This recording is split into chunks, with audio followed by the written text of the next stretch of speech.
আপনারা জানেন যে কোরআনের প্রথম আয়াত নাজিল হয়েছে মসজিদুল হারাম থেকে 10 কিলোমিটার উত্তর পূর্ব দিকে জাবালে নূর আছে, একটা পাহাড়। 634 মিটার উঁচুতে একটা কেইভ আছে, গারে হেরা। ওই হেরা গুহায় শুরু হলো কোরআনের এই নাজিল হওয়ার প্রক্রিয়া। এরপর রাসূল সাল্লাল্লাহু আলাইহি ওয়াসাল্লাম মক্কা থেকে মদিনায় গেলেন, সেখানেও নাজিল হতে লাগলো।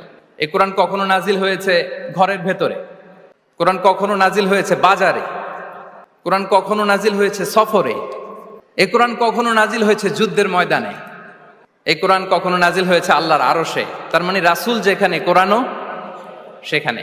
কতটা ইন্টারেক্টিভ কিতাব! রাসূল সাল্লাল্লাহু আলাইহি ওয়াসাল্লাম তার জীবনে, তার পরিবারে, তার সমাজে, রাষ্ট্র পরিচালনায় যেখানেই তিনি সংকটের মুখোমুখি হয়েছেন, ঠিক তখনই সমাধান নিয়ে হাজির হয়েছে কোরআন। এজন্য এটা হচ্ছে the most interactive and relevant book to human being, সবচাইতে প্রাসঙ্গিক, জীবন ঘনিষ্ঠ একটা কিতাব।